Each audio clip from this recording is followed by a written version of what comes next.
Hey everyone, it's me. Welcome to the Bible in a Year. Today we're going to look at Genesis chapter 18, verses 1 through 14. But first, a word of encouragement.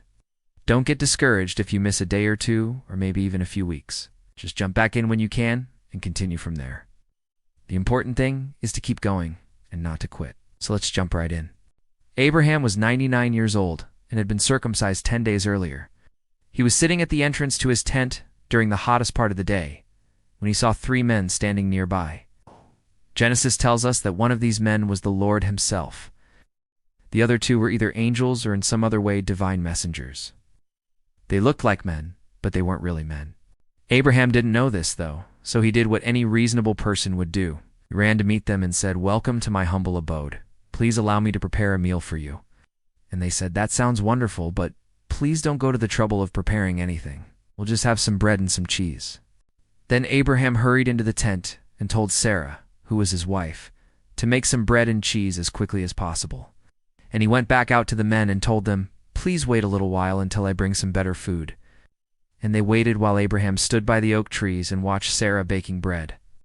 When it was ready, Abraham took some butter, milk, and freshly baked bread and set it all before the men. Then he stood up and said, "Please, my lord, before I ask you anything, or before you come to pronounce judgment against me, may I ask a personal favor of you?" And they said, "Okay, what is it?" Then Abraham asked, "My wife Sarah is going to have a baby, right?" And they all laughed.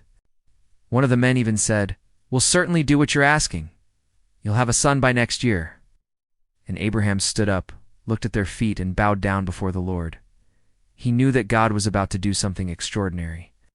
What does this passage teach us? First, we learn that God sometimes appears to people in the form of a man. Second, we learn that God often tests people to see what they'll do. Third, we learn that God keeps his promises.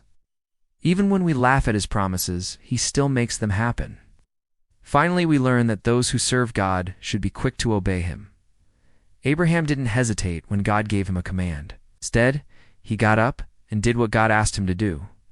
Abraham and Sarah's story is a great example for us today. No matter how old we are or how difficult things may seem, we can trust in God's promises. If we're willing to follow him, he will help us and guide us every step of the way. This is your host. Till next time, remember, God loves you, and so do I.